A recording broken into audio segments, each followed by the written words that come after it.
நட்பிற்கும் பகைக்கும் இடையே ஒரு நூலிழை அளவுதான் வித்தியாசம் உள்ளது. நண்பன் எப்போதுமே நண்பனாக இருந்து விடுவதில்லை. பகைவன் வாழ்நாள் முழுவதும் பகைவனாக இருந்து விடுவதில்லை. காலமாற்றமும் பட்ட காயமும் எவரை வேண்டுமானாலும் எப்படி வேண்டுமானாலும் மாற்றும். துரோகம், பொறாமை, ஏமாற்றம் என பகைக்கு 1000 காரணங்கள் சொல்லப்பட்டாலும் இவற்றையெல்லாம் விட பகைக்கானதொரு மூல காரணமாக விளங்குவது புரிதல் இன்மைதான். நட்பிற்குள்ளும் சரி, உறவுகளுக்குள்ளும் சரி, இந்த புரிதலின்மைதான் முக்கிய காரணமாக விளங்குகிறது. எவர் ஒருவருடனும் பகை என்னும் ஆயுதத்தை ஏந்துவதற்கு முன்னதாக அவரை பற்றி முழுமையாக புரிந்து கொண்டோமானாலே போதும். பகையையும் அதனால் விளையும் விபரீதங்களையும் தவிர்க்கலாம். தவறான புரிதல் சரியானவர்களை கூட நமக்கு தவறாகவே காட்டுகின்றன. இந்த கதையிலும் புரிதலின்மைதான் பகை மூழுவதில் பெரும் பங்கு வகித்திருக்கிறது. பிரதாபனுடன் கலந்துரையாடிவிட்டு மன்னரை சந்தித்த வருணன் தன் உடன் வந்திருந்த சந்திரபுரி வீரர்கள் இருவரையும் பிரதாபனுக்கு அறிமுகம் செய்வித்தான். வருணன் தோளில் கை போட்டபடி பிரதாபன் அவ்வீரர்களை மிக இயல்பாக புன்னகையுடன் வரவேற்றான். என்னதான் பிரதாபன் நளினமாக சிரித்தாலும் ஏற்கனவே பயத்தில் இருந்த அவ்வீரர்களுக்கு தளபதியின் புன்னகை அகோரச் சிரிப்பாகவே தென்பட்டது. அத்தனை வடிவான மனிதனுக்குள் ஒரு அரக்கன் இருக்கிறான் என அவ்வீரர்களால் எண்ணி பார்க்கவே முடியவில்லை. உங்கள் பெயர் என்ன நண்பர்களே? வருணனைப் போல நீங்களும் அந்த ஆதித்யனால் பாதிக்கப்பட்டவர்கள்தானா? உங்களுக்கும் தீங்கிழைத்திருக்கிறானா அந்த கயவன் என்று சினத்துடனேயே கேட்டான் பிரதாபன். பிரதாபனின் சினம் தங்கள் மீதானது அல்ல, அது அந்த ஆதித்யன் மீதானது என்று அந்த கணத்தில் அந்நபர்களால் உணர முடியவில்லை. அச்சம் அவர்களை உணர முடியாதபடி தடுத்து வைத்திருந்தது. பயத்தில் அவ்விருவரின் உடல்களும் நடுங்கிக் கொண்டிருக்க பதிலேதும் சொல்ல முடியாமல் திணறினார்கள் அம்மனிதர்கள். பிரதாபன் அந்த வீரர்களை விசித்திரமாக பார்த்தான். வருணன் மனதிற்குள்ளேயே நொந்து கொண்டு, அண்ணா, என் நண்பர்களைக் கண்டு அதிசயிக்காதீர்கள். அவர்கள் உங்களை பார்த்து பயம் கொள்வதால் அவர்களை தவறானவர்கள் என்று எண்ண வேண்டாம். உங்கள் பெயரை சொன்னாலே இந்த சிங்காதனபுரம் மொத்தமுமே இவ்வாறுதான் நடுங்குகிறது. எல்லைக்குள் நுழைந்ததிலிருந்து என் நண்பர்கள் உங்களை பற்றிதான் நாட்டிற்குள் விசாரித்துக் கொண்டிருந்தனர். பொதுமக்களும் வீரர்களும் உங்களை பற்றி கொடுத்த அறிமுகங்கள்தான் இவர்களை ஆட்டம் கொள்ள வைத்திருக்கிறது என்று நண்பர்களின் பயத்தை பற்றி சமாளித்த வருணன் மேற்கொண்டு தளபதியிடம், அண்ணா, என்னை விட என் நண்பர்கள் மேலானவர்கள். நானாவது என் மனைவிக்கு நேர்ந்த கொடுமைக்காக பழிவாங்கத்தான் அந்த ஆதித்யனை வீழ்த்த துடித்துக் கொண்டிருக்கிறேன். ஆனால் என் நண்பர்களோ தங்களது மன்னனுக்கு நேர்ந்த கொடுமைகளுக்காக போராடி அதில் தோல்வியுற்று வேறு வழியின்றி உங்களது உதவியை நாடி வந்திருக்கிறார்கள். சந்திரபுரி அரசரான சுதாகரனை அவரது அரியணையிலிருந்து இறக்கி அந்நாட்டின் பொறுப்பை எங்கள் முதலமைச்சரின் மகன் கௌதமனிடம் ஒப்படைத்திருக்கிறார் எம் அரசர். பொறுப்பை கொடுத்தது வெளிப்பார்வைக்கு கௌதமனிடமாக இருக்கலாம். ஆனால் உண்மையில் ஆதித்யனின் நோக்கம், பொறுப்பு எல்லாம் அவரது முன்னாள் காதலியான சிவகாமியை சென்று சேர வேண்டும் என்பதற்காகத்தான். பெண் பித்தன் அந்நாயம் அரசர் உங்களுக்கு போய் எப்படித்தான் அவர் நண்பராக வாய்த்தாரோ என்றெல்லாம் வருணன் வாய் ஓயாமல் பொய் சொல்லி வர சந்திரபுரி வீரர்கள் இருவரும் வியப்பால் ஒருவரையொருவர் மாறி மாறி பார்த்து கொண்டனர். ஏனெனில் ஆதித்யவர்மன் பெண்களிடத்தில் எத்தனை உத்தமன் என்பதை அவ்வீரர்கள் அறிவார்கள்.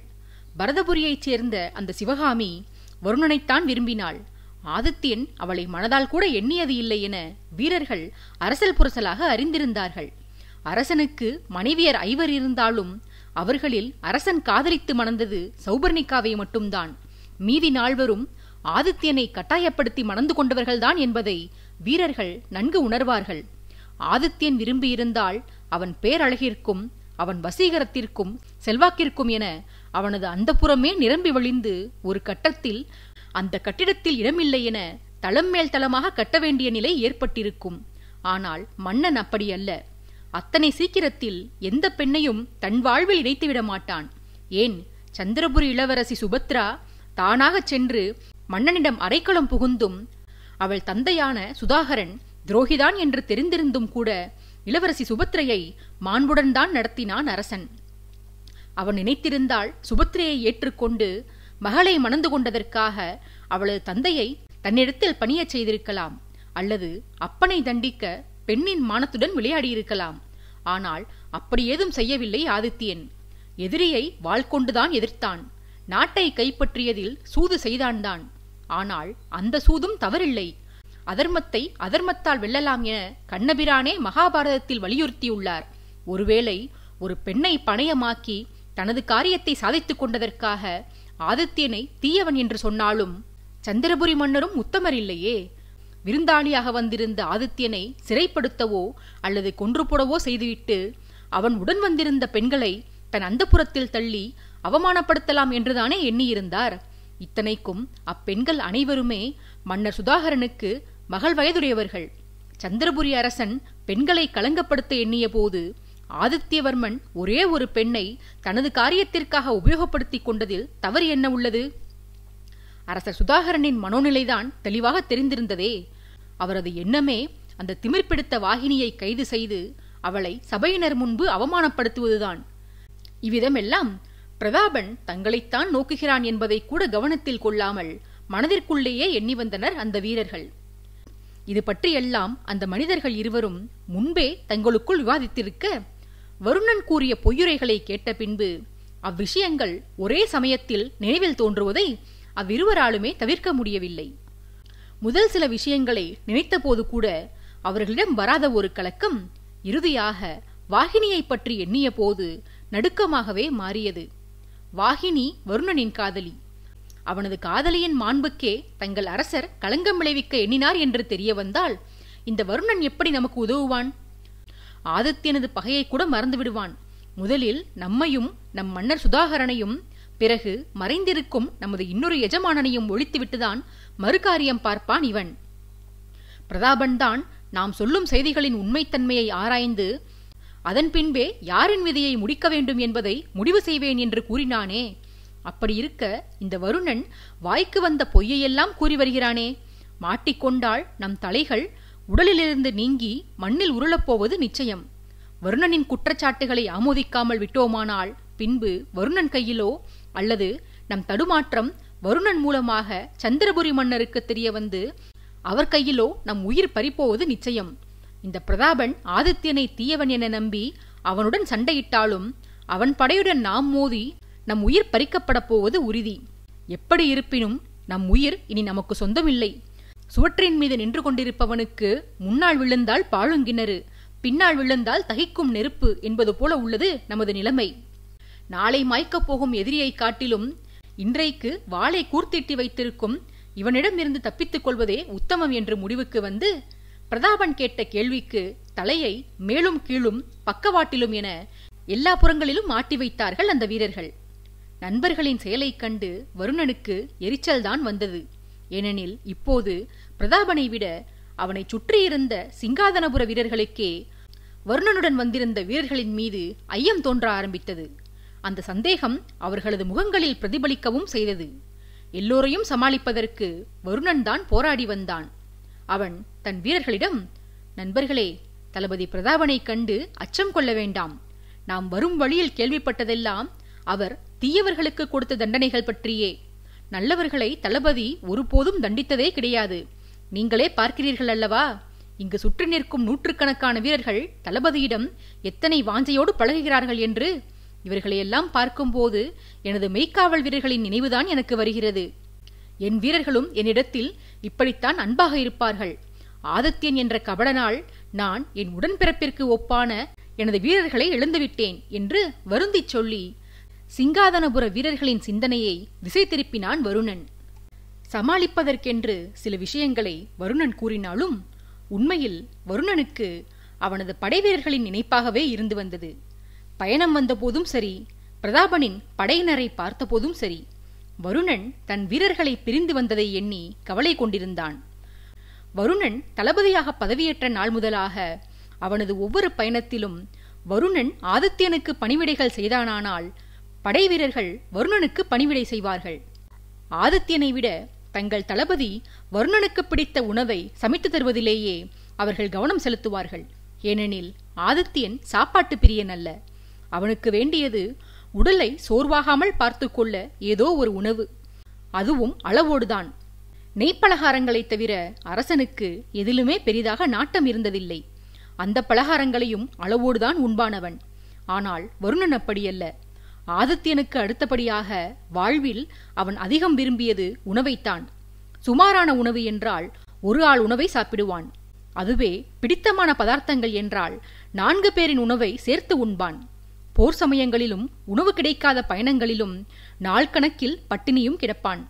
உணவு கிடைக்காமல் மற்ற வீரர்கள் எல்லாம் ஒரு நாளிலேயே சோர்ந்து போனார்களானால் வருணன் மட்டும் 3 நாட்களுக்கும் மேல் சிறிதும் சோர்வின்றி சுறுசுறுப்பாக பணியாற்றுவான்.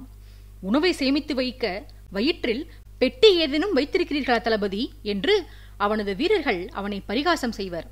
அந்த அளவுக்கு உண்பதானாலும் சரி, பசியை கட்டுப்படுத்துவதானாலும் சரி, அனைத்தையும் வருணன் சுலபமாக செய்வான். வருணனுடைய சிறு வயதில் ஜெயந்தன் தாத்தா அவனுக்கு கூறிய அறிவுரைகளை மறக்காமல் கடைபிடித்து வந்தான் அவன். சிங்காதனபுர பயணத்தில் உணவு தேடி உண்டபோதெல்லாம் வருணனின் வீரர்கள் அவன் நினைவில் வந்து சென்றனர். பழங்களை எடுத்து வருவதோடு அல்லாமல் அவற்றை உரித்து தங்கள் தலைவனின் வாயில் புகட்டுவார்கள் அவ்வீரர்கள். உறங்கும் அவனுக்கு கால் பிடித்து விடுவார்கள். வருணன் சொல்லை வேதவாக்காக எடுத்துக்கொண்டு மலையையும் புரட்டி போட ஆயத்தமாவார்கள். பல சமயங்களில் வீரர்கள் வருணன் மீது செலுத்தும் அன்பை கண்டு ஆதித்யனே பொறாமை கொள்வான். என்ன செய்தாயடா, என் வீரர்களையெல்லாம் உனது கட்டுப்பாட்டில் வைத்திருக்கிறாய்? அரசன் என்னை விட அவர்கள் உன்னைத்தான் அதிகம் நேசிக்கிறார்கள். எனது ஆணைகளை விட உனது ஆசைகளுக்குத்தான் அவர்கள் முக்கியத்துவம் கொடுக்கிறார்கள். வருணன் என்ற பெயரை கேட்டாலே இவ்வீரர்களின் நாடி நரம்பெல்லாம் சிலிர்க்கிறது. ஏதோ கண்ணுக்கு புலப்படாத மாயக்கயிற்றில் அவர்களை கட்டி உன்புறமாகவே இருக்கும்படி என் வீரர்களை செய்து வைத்திருக்கிறாய் என்று வருணனிடம் குறைபட்டுக் கொள்வான். ஆனால் இன்று அந்த வீரர்கள் தங்கள் தலைவனுக்கு ஆதரவாக இல்லாமல் ஆதித்யனுக்கே பக்கபலமாக இருந்து தங்கள் தலைவனிடமிருந்து அரசனை பாதுகாக்க முனைப்பு காட்டி வருகிறார்கள். வீரர்கள் வருணனிடம்தான் பாசம் வைத்திருக்கிறார்கள் என்று போட்டி போட்டு வந்த ஆதித்யனால் இன்று அவர்கள் தங்கள் தலைவனை தூக்கி எறிந்துவிட்டு முழுவதுமாக தனக்கே தனக்காக வாழ்ந்தும் அந்த மாற்றத்தை இன்பமாக அவனால் அனுபவிக்க முடியவில்லை. பல 100 வீரர்களை காட்டிலும் வருணன் ஒரேயொருவன் காட்டி வந்த அன்புதான் ஆதித்யனுக்கு நிறைவாக இருந்தது என்று நண்பனின் பிரிவுக்கு பின்னால் தான் உணர்ந்து கொண்டான் அவன். சொல் பேச்சு கேளாமல் கிளம்பிச் சென்றிருந்த வருணனை எண்ணி அவனை சந்திக்கும் நாளை ஆவலுடன் எதிர்பார்த்து காத்திருந்தான் ஆதித்யன். வருணனுக்கும் தன் படை வீரர்களின் நினைவோடு சேர்த்து அரசனின் நினைவும் அச்சமயம் வந்து போனது. அரசனை பற்றிய நினைவுகளும் அவன் மீது தனக்குள்ள அன்பும் தலை தூக்கிவிடக்கூடாது என்று எவ்வளவுதான் வருணன் தன் மனதிற்கு தடை உத்தரவு பிறப்பித்திருந்தாலும் உத்தரவுகள் அனைத்தையும் உடைத்தெறிந்துவிட்டு அரசனின் ஞாபகங்கள் வருணனின் சிந்தனையில் அவ்வப்போது தோன்றத்தான் செய்தன. பிரதாபனை அவனது வீரர்கள் கொண்டாடும் விதம் வருணனுக்கு தன் வீரர்கள் தன் மீது கொண்டுள்ள அன்பையும் கூடவே தன் தலைவனான ஆதித்யன் மீது தான் கொண்டிருந்த அன்பையும் நினைவூட்ட வருணனின் கண்கள் நீரை வார்த்தன. சூழ்ந்துள்ள அனைவருமே தன்னைத்தான் நோக்குகிறார்கள் என்று உணர்ந்த பிறகே வருணன் உணர்ச்சிகளின் பிரவாகத்தில் இருந்து மீண்டு வந்தான். வருணனின் மனப்போராட்டத்தை புரிந்து கொண்ட பிரதாபன் அவனது தலையை பாசமாக வருடி கொடுத்து, அன்பை மறப்பதும் அன்பு கொண்டவர்களை புறந்தள்ளுவதும் அத்தனை எளிதல்ல வருணா. உன் போன்ற நல்லவனுக்கு அது மிகவும் கடினமான காரியம். ஆதித்யன் மீது நீ கொண்டுள்ள அன்பு சாதாரணமானது அல்ல. அன்றைக்கு உன்னை சிறு வயதில் நான் கண்டபோது ஆதித்யன் மீது நீ வெறித்தனமாக அன்பு காட்டியதை பார்த்தபோது வயது கூடினால் குணம் மாறிவிடும், அவன் மீது நீ கொண்டுள்ள அன்பும் குறைந்துவிடும் என்று எண்ணினேன். ஆனால் இப்போதுதான் தெரிகிறது, உன் வயதும் உன் உயரமும் எவ்வளவு கூடியிருக்கிறதோ அதைவிட பல மடங்கு அதிகமாக ஆதித்யன் மீதான அன்பும் உனக்கு கூடியிருக்கிறது என்று. உன்னை போல நண்பன் கிடைக்க உன் மன்னன் பெரும் பாக்கியம் செய்திருக்க வேண்டும். ஆனால் அவனது போதாத காலம் உன்னை விதி அவனிடமிருந்து பிரித்திருக்கிறது. கவலைப்படாதையடா தம்பி, அந்த ஆதித்யனுடைய விதியை மாற்றி அவனை ஒரு வழிக்கு கொண்டு வந்து உன்னுடன் அவனை சேர்த்து வைக்கிறேன். உன்னையும் உன் மன்னனையும் முன்பை போல ஒன்றாக பார்க்க எனக்கு ஆசையாக உள்ளது.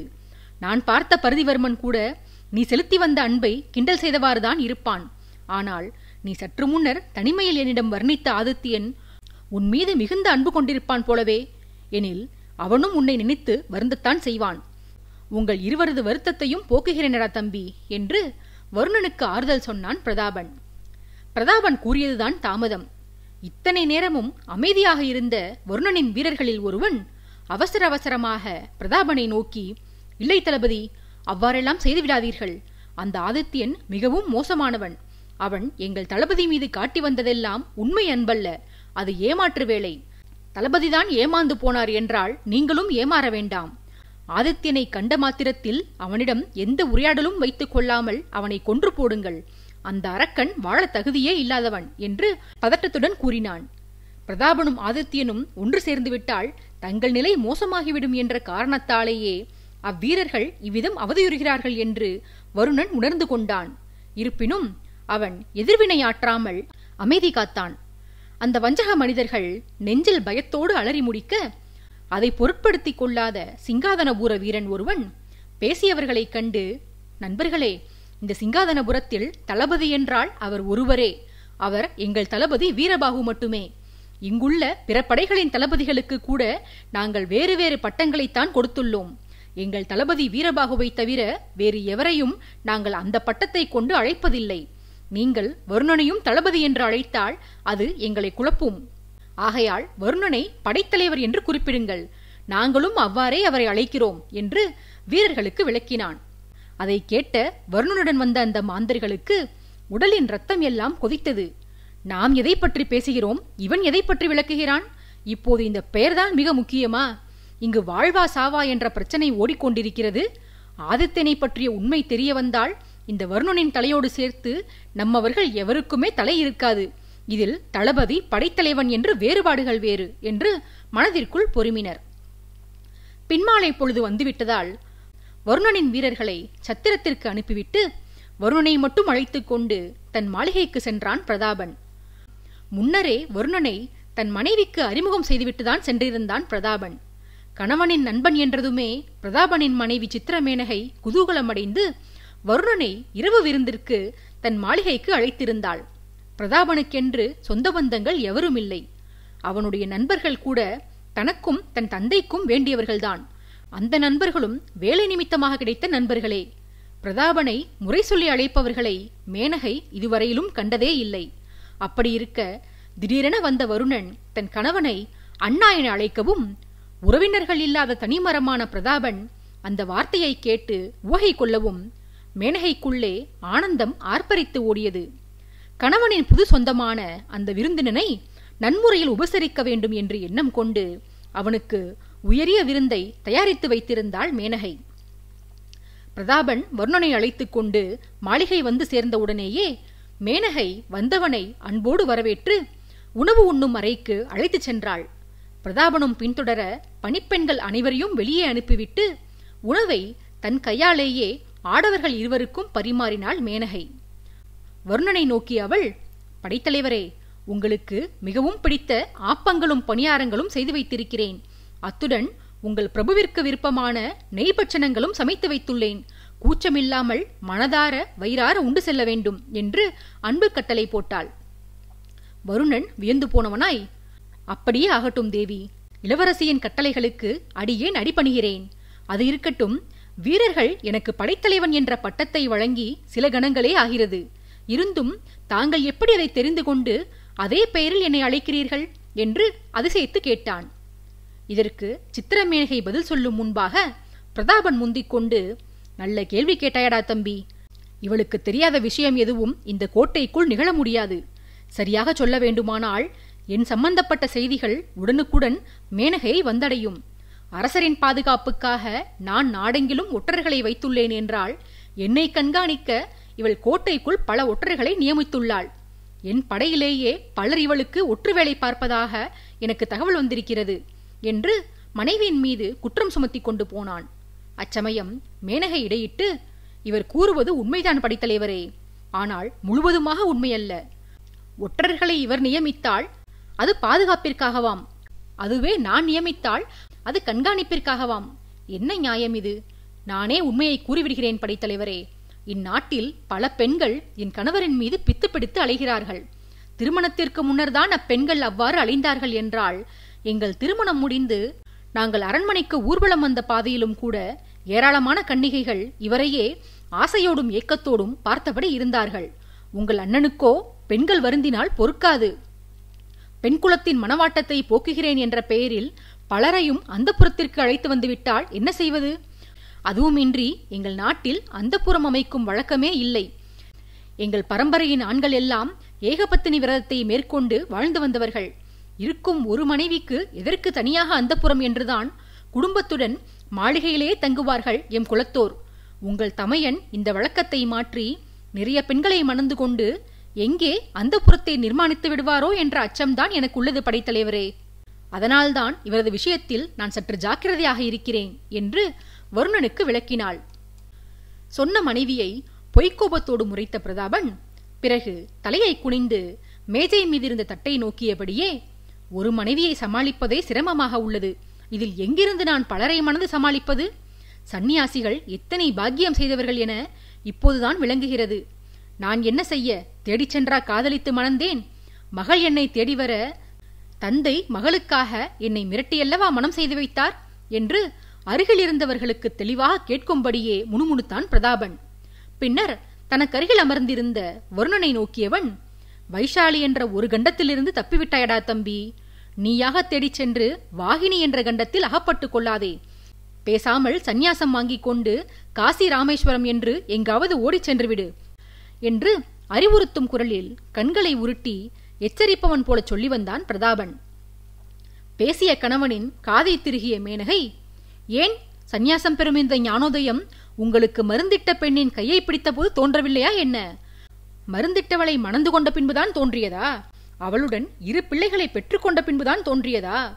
சந்நியாசம் வேண்டுமோ சந்நியாசம்? சந்நியாசிக்கு மாளிகையும் பட்டு மஞ்சமும் எதற்கு? மனதை மாற்றிக்கொள்ளும் வரை நீங்கள் சென்று கொசுக்கடியில் குதிரை லாயத்திலேயே உறங்குங்கள் என்று திருகிய காதை மேலும் இருக்கியபடியே பல்லை கடித்த வண்ணம் சொல்லி வந்தாள் மேனகை. பிரதாபனின் முகத்தில் அந்த நிமிடம் ஏதோ ஒரு மாற்றம் தென்பட்டதை வருணன் கவனிக்க தவறவில்லை. இருந்தும் அச்சமயம் அது பற்றி வினவாமல் அடுத்த விஷயத்திற்கு சென்றான். கணவன் மனைவியின் அந்த செல்ல சண்டையை பார்த்தபோது வருணனுக்கு சௌபர்ணிகாவின் நினைவுதான் வந்தது. தான் நினைத்ததை உடனே மேனகையிடம் வெளிப்படுத்தவும் செய்தான் அவன். தேவி, எங்கள் அரசி சௌபர்ணிகாவும் உங்களைப் போலத்தான். கணவர் மீது எவர் கண்ணும் பட்டுவிடக்கூடாது என்பதில் உறுதியாக இருப்பார் என்று சொல்லிக் கொண்டு போனான். அச்சமயம் வருணனின் பேச்சில் இடையிட்ட மேனகை, படைத்தலைவரே, தங்களிடம் ஒரு வேண்டுகோள். இதுவரையிலும் என் கணவரை உறவுமுறை சொல்லி அழைத்த ஒரே நபர் நீங்கள்தான். என் கணவர் உங்களுக்கு உறவென்றால் நானும் உங்களுக்கு உறவுதானே. அவரை அண்ணன் என்கிறீர்கள், எனில் என்னை அண்ணி என்று அழைக்கலாமே என்று கோரிக்கை விடுத்தாள். வருணன் முகம் மலர்ந்துவிட்டு, அது என் பாக்கியம் அண்ணி. சற்று முன்னர்தான் தங்களை எம் அரசி சௌபர்ணிகாவுடன் ஒப்பிட்டேன். அவரும் தங்களைப் போலதான். கணவருக்கு வேண்டிய அனைவரிடமும் அன்பு செலுத்துவார். நானும் அவரை என் அன்னை ஸ்தானத்தில் அண்ணி ஸ்தானத்தில்தான் இதுவரையிலும் மதித்து வந்துள்ளேன்.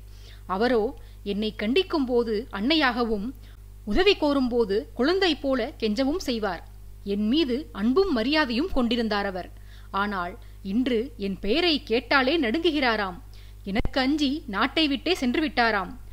வாழ்வில்தான் எத்தனை எத்தனை மாற்றங்கள் என்று வியப்பும் அலுப்புமாக சொன்னான் வருணன். மனம் நொந்து பேசியவனை முதுகில் வருடி கொடுத்து பிரதாபன் ஆறுதல் படுத்த மேனகை வருணனிடம், கவலை வேண்டாம் படைத்தலைவரே. அவரவரும் தன் தவறுகளுக்கு பிராயச்சித்தம் தேடியே ஆக வேண்டும். குற்றம் இழைத்தவர்களுக்கு தண்டனை கிடைத்துவிட்டால் பின்பு நல்லவர்கள் நிம்மதியாக வாழலாம். அந்த தண்டனையை பெற்றுத்தர நீங்கள் சரியான நபரைத்தான் தேடி வந்துள்ளீர்கள் என்று இதுவரையில் வருணனை சாந்தப்படுத்துவது போல சொல்லி வந்தவள் பின்பு குறும்பாக தன் கணவனை நோக்கி, தண்டனை தருவதில் என் கணவரை மிஞ்ச ஆளே கிடையாது. அவர் தரும் தண்டனைகள் கொடுமையாகவெல்லாம் இருக்காது, மிகவும் எளிமையானவைகளே. என்ன, கொதிக்கும் எண்ணெயை உடலில் ஊற்றுவார், கை கால்களை ஊனப்படுத்துவார், கத்தியின் கூர் நுனியால் உடலெங்கும் புள்ளி வைத்து இரத்தச் சிவப்பில் கோலம் போடுவார். பிறகு நார்ச்சந்தையில் உச்சி வெயிலில் உயரமான கோல் ஒன்றில் தலைகீழாக கட்டி தொங்கவிடுவார். அவ்வளவுதான்.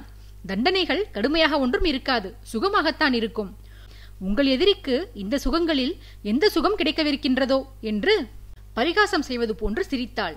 இப்போது பிரதாபனுக்கே சிரிப்பு வந்துவிட்டது.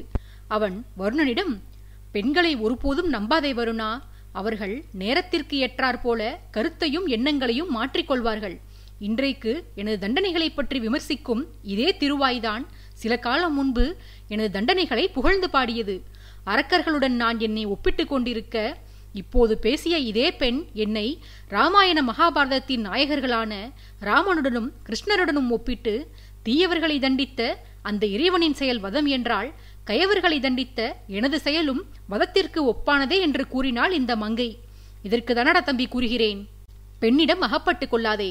என் மனைவியாவது வாய்ச்சண்டை மட்டும்தான் போடுவாள், உன் காதலியோ வாழ் சண்டையிலும் கெட்டிக்காரி என்று கூறுகிறாய். அதிலும் அவள் ஆதித்யனின் விசுவாசி வேறு. அவளை மணந்து கொண்டால் உன் நிலைமை படுமோசமாகிவிடும், ஜாக்கிரதை என்று எச்சரிக்கும் பாணியில் சொல்லிவிட்டு உணவை முடித்துக் கொண்டு எழுந்தான் பிரதாபன்.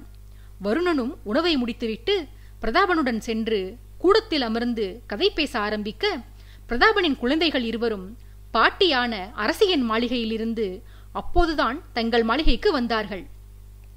5 வயது பாலகனான திலீபனையும் 3 வயதே நிரம்பிய அழகிய பெண் பிள்ளையான ஆதிராவையும் வருணனுக்கு அறிமுகம் செய்து வைத்தான் பிரதாபன். வருணனை சித்தப்பா என்று அழைக்க மேனகை கற்றுக் கொடுக்க, இரு பிள்ளைகளும் வருணனின் மடியில் அமர்ந்து கொண்டு சித்தப்பா என்ற வார்த்தையை 100 முறைக்கும் மேல் உச்சரித்து மகிழ்ந்தனர். அந்த பிள்ளைகளின் அன்பு வருணனுக்கே ஆச்சரியமாகத்தான் இருந்தது. அவனது வியப்பை உணர்ந்து கொண்ட பிரதாபன் அவனாக கேட்கும் முன்னர் தானாக விளக்கினான். நாட்டில் எம் அரசரை கொல்ல சதி செய்தவர்களில் அரசரது உறவினர்களும் அடக்கம். அவர்களையெல்லாம் மைத்தாகிவிட்டது.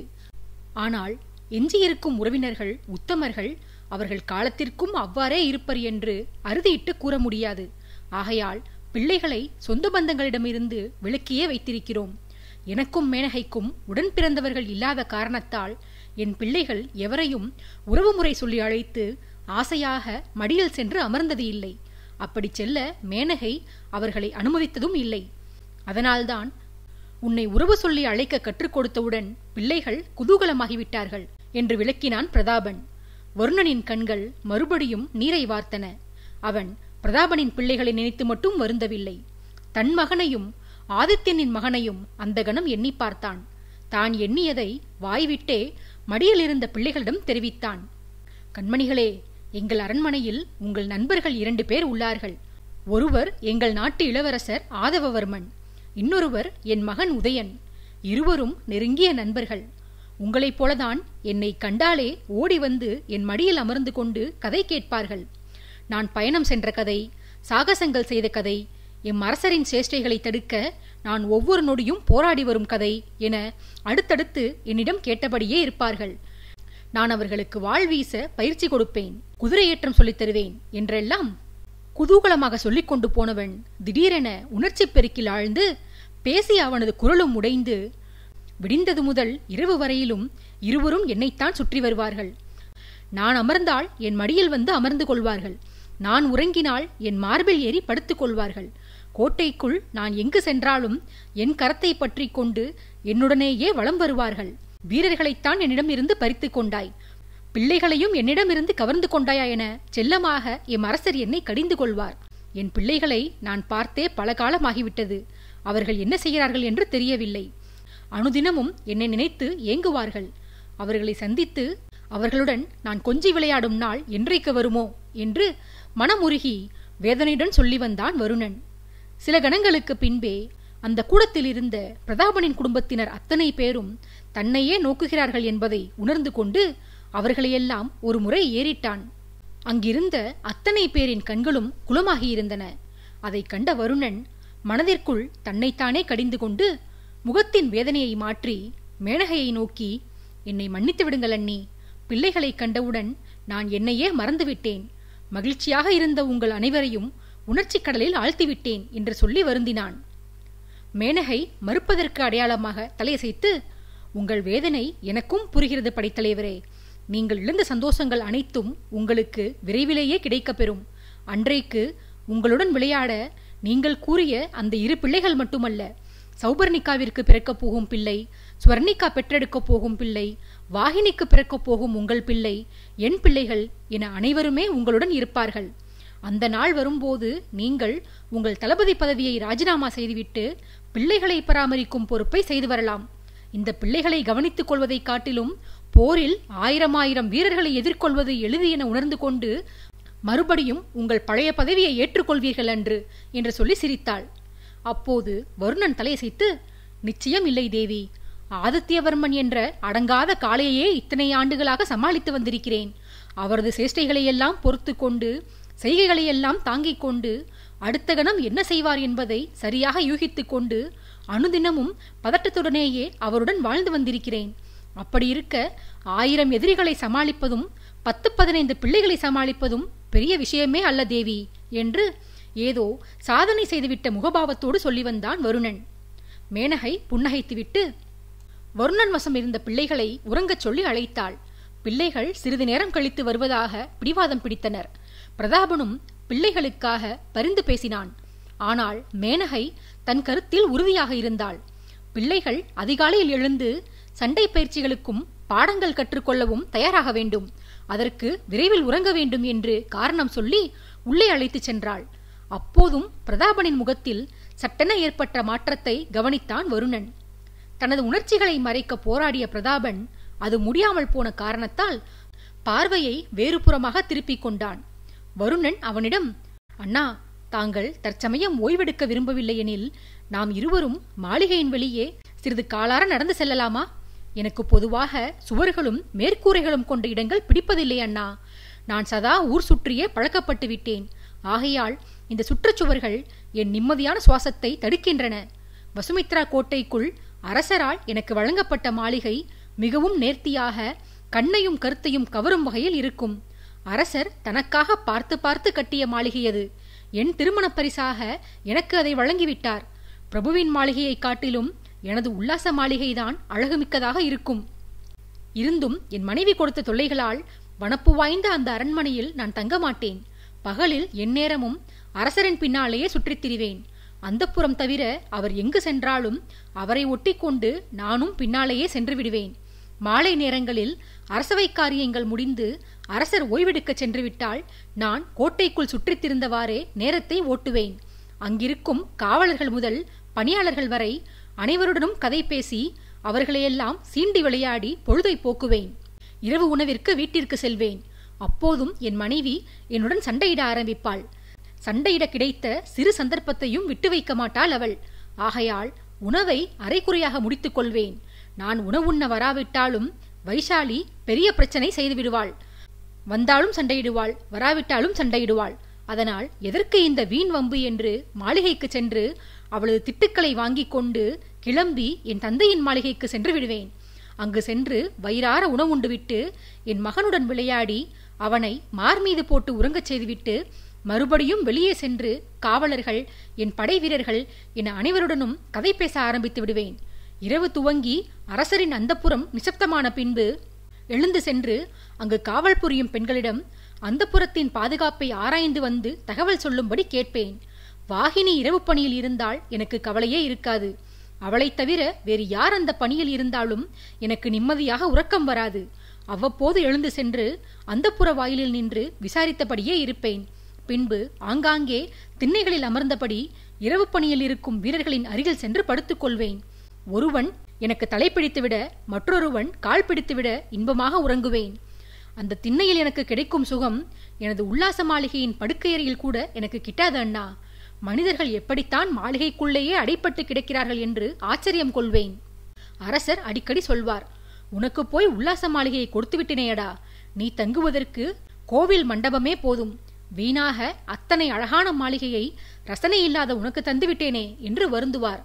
இன்று காலையில் உங்களை சந்தித்தது முதலாக நான் சுவர்களுக்குள்ளேயே அடைப்பட்டு கிடக்கிறேன் அண்ணா. இது எனக்கே வித்தியாசமான உணர்வாக இருக்கிறது. வாருங்கள், வெளியே செல்வோம் என்று நெடுநீள விளக்கம் கொடுத்துவிட்டு கேட்டுக்கொண்டான். பிரதாபன் புன்னகைத்தபடி, நீ விசித்திர பிறவியடா.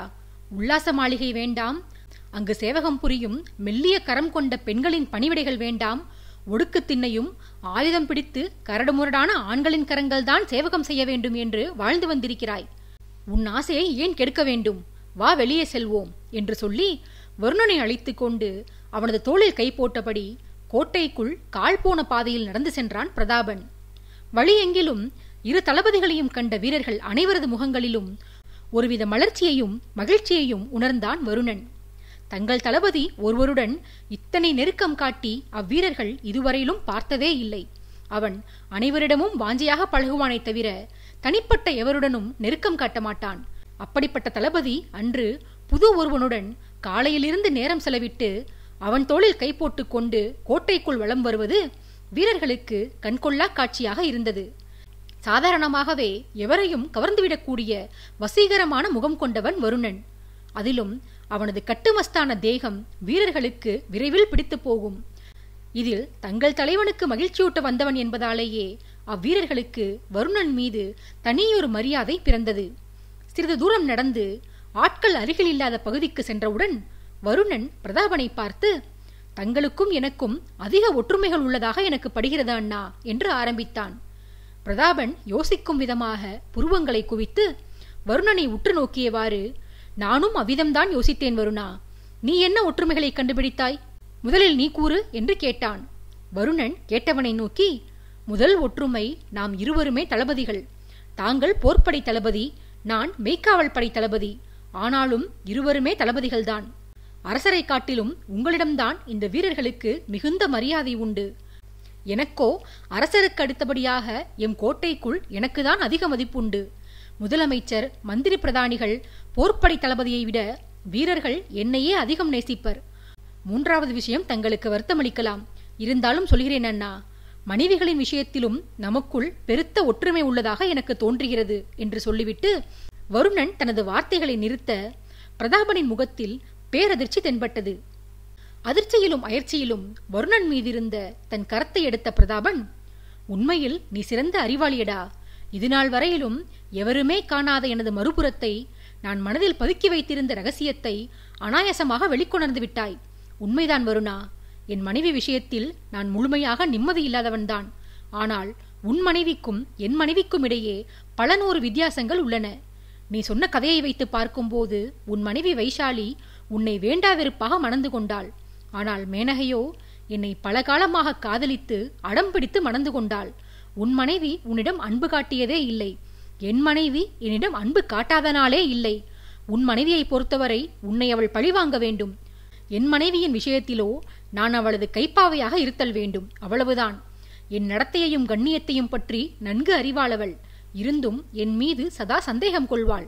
அந்த சந்தேகம் துவேஷத்தினால் உண்டாவது அல்ல. என் மீது அவள் கொண்ட அளப்பரிய பிரியத்தினாலும் எக்காரணத்தை முன்னிட்டும் என்னை பிரிந்துவிடக்கூடாது என்ற பயத்தினாலும் உண்டானதுதான் என்பதை நான் நன்கு அறிவேன். இருப்பினும் அவள் என்னை தொடர்ந்து கண்காணித்து வருவது எனக்கு சலிப்பாக உள்ளதடா. அவளிடம் இருக்கும் இன்னொரு பொறுத்து கொள்ள முடியாத குணம், தான் ராஜகுமாரி என்ற ஒரு உயர்வு மனப்பான்மைதான். கணவனே ஆனாலும் நான் சாதாரண தளபதிதான் என்பதை அடிக்கடி எனக்கு உணர்த்துவாள் அவள். பல நேரங்களில் சிரித்தபடியும் சில நேரங்களில் தீவிரமாகவும் சொல்லி காட்டுவாள். அவளை பொறுத்தவரை அவளும் அவளது பிள்ளைகளும் ராஜாங்கத்தின் வாரிசுகள். நான் அந்த ராஜாங்கத்தின் சேவகன். எனது பணி ராஜாங்கத்திற்கு சேவை செய்வது. இதுதான் அவளது அபிப்பிராயம். என் பிள்ளைகளுடன் நான் விளையாடுவதற்கு கூட நேர கட்டுப்பாடு விதித்திருக்கிறாள். பிள்ளைகளை அவர்களது குழந்தை பருவத்தை அனுபவிக்க விடாமல் முழு நேரமும் அவர்களை ராஜ்யம் ஆளவென்றே தயார் செய்து வருகிறாள். அவர்களுக்கு கூட அரண்மனைக்குள் தான் நான் தகப்பன், வெளியே வந்தால் நான் தளபதி என்று சொல்லிக் கொடுத்திருக்கிறாள். ஏனெனில் மேனகை எப்போதுமே இதை தவறாமல் கடைபிடிப்பாள். அரண்மனைக்குள் எனக்கு பணிவிடைகள் செய்பவள் வெளியே வந்தால் இளவரசிக்கு தளபதி தரும் மரியாதைகளை நான் அவளுக்கு செலுத்த வேண்டும் என்று விரும்புவாள். அவள் எண்ணம் புரிந்து நானும் அவ்விதம்தான் நடந்து கொள்வேன். நான் என் மனைவிக்கு தரும் மரியாதையை காண்பவர்கள் வீரபாகு வெளியில்தான் வீரன், மனைவியிடம் கோழை என்று பரிகசிப்பார்கள். மற்றவர்களின் பேச்சுக்களை நான் ஒருபோதும் காதில் வாங்கிக் கொள்வதில்லையடா. ஆனால் தளபதியா தகப்பனா என்ற இந்த வித்தியாசங்களை புரிந்து கொள்ள முடியாமல் என் பிள்ளைகள்தான் தவிக்கிறார்கள். சற்று முன்னர் நீ கூறினாயே, ஆதித்யனின் மகனுடனும் உன் மகனுடனும் நீ கோட்டைக்குள் அளவலாவுவாய் என்று. அரசனே தன் மகனை தளபதி உன்னுடன் இணக்கமாக பழக அனுமதித்திருக்கிறான். ஆனால் கட்டிய மனைவி நான் பெற்ற பிள்ளையை என்னிடம் நெருங்கவிட கட்டுப்பாடுகள் விதிக்கிறாள். காரணம் கேட்டால் என்னிடம் ராஜகுடும்பத்திற்குரிய கம்பீரம் இல்லை, தளபதிக்கு உண்டான வீரம் மட்டுமே உள்ளது என்கிறாள். அவள் கூறுவதன் பொருள் எனக்கே விளங்கவில்லை. இதில் என் பிள்ளைகளுக்கு எப்படி விளக்குவது என்று வருந்தி சொல்லி வந்தான். வருணன் பிரதாபனை அழைத்துச் சென்று ஒரு சிறிய கோவிலின் படிக்கட்டுகளில் அமர வைத்து தானும் அவனுக்கு அருகில் அமர்ந்து கொண்டான். பின்பு பிரதாபனின் கையை இறுக பற்றிய வருணன், அண்ணா, தாங்கள் கூறியதெல்லாம் தேவிக்கு இருக்கும் உயர்வு மனப்பான்மைதான் என்று ஏன் அர்த்தம் கொள்ள வேண்டும்? சாதாரண தளபதி தாங்கள் இளவரசியை மணந்து கொண்டதால் தங்களுக்கு ஏற்பட்ட தாழ்வு மனப்பான்மை என்று கூட வைத்துக் கொள்ளலாமே. ஒருவேளை நீங்கள் உங்கள் கண்ணோட்டத்தை மாற்றினால் உங்கள் பிரச்சனை தீர வாய்ப்பிருக்கிறதல்லவா என்று கேட்டான். பிரதாபன் விரக்தியாக சிரித்துவிட்டு, நீ கூறுவது கூட சரிதானடா. நானும் முதலில் அவ்வாறுதான் எண்ணினேன். என்னதான் அரசரிடத்தில் நான் வளர்ந்திருந்தாலும் சிறு வயது முதற்கொண்டே எனக்கு ராஜகுடும்பத்தின் பகட்டும் ஆடம்பரமும் பிடிக்காது. களரிவித்தை பயின்று திரும்பி வந்த நான் மாளிகையில் தங்காமல் தனியாக ஒரு சிறிய வீட்டில் தங்கிக் கொண்டேன். எளிய வாழ்க்கை வாழத்தான் எனக்கு பிடிக்கும். இதுவே முதலில் நான் மேனகையை மனம் செய்து கொள்ள மறுத்ததற்கான காரணமாக இருக்கலாம். ஆனால் சந்தர்ப்ப சூழ்நிலைகளால் நான் அவளை மணந்து கொண்ட பிறகும் கூட என்னால் எனது எளிய வாழ்க்கை முறைகளை மாற்றிக்கொள்ள முடியவில்லை. பெரிய பெரிய ராஜகுடும்பங்களைச் சேர்ந்த மாந்தர்கள் இங்கு வரும்போதும், நாங்கள் விருந்தினராக வேறு ராஜ்யங்களுக்கு செல்லும் போதும் என் மனைவி என் நடவடிக்கைகளில் ஒரு படாடோபத்தை எதிர்பார்க்கிறாள். எனது பேச்சு செயல்பாடுகள் அனைத்திலும் ராஜகலை தென்பட வேண்டும் என்று விரும்புகிறாள். நான் ராஜவம்சத்தவன் அல்ல. பிறகு என்னுள் எப்படி ராஜகலை தென்படும்? கலையை முகத்தில் வரைந்து வைத்துக் கொள்ளவா முடியும்? நான் போர் வீரன். வாளை கையில் கொடுத்தால் எந்த கட்டளைகளும் இன்றி எனது கை வாளை தானாக காட்டில் சுழற்றும். எதிரியின் கழுத்தை பதம் பார்க்கும். எனக்கு வரும் வேலையை செய்யச் சொன்னால் அதை நான் நேர்த்தியாக செய்ய முடியும். வராத ராஜநடையை காலில் கொண்டு வரச் சொன்னால் நான் என்ன செய்வேனடா என்று வருந்தி கூறினான் பிரதாபன். பிரதாபனின் பிரச்சனைகளை கேட்டுக்கொண்ட வருணன், இதற்கு தீர்வு காண ஒரே ஒருவரால் தான் இயலும் அண்ணா. தற்சமயம் அவர் நமக்கு எதிரியாக இருந்தாலும் அவரிடம்தான் இதற்கான தீர்வு உள்ளது. பெண்களின் பிரச்சனைகளை தீர்த்து வைக்க 5 பெண்களை மனம் செய்து கொண்ட அந்த நபரால் மட்டுமே முடியும் என்று பிரதாபனுக்கு நம்பிக்கையூட்டினான். வருணனின் வார்த்தைகளை கேட்ட பிரதாபனின் நெஞ்சத்தில் நிம்மதி பிறந்தது.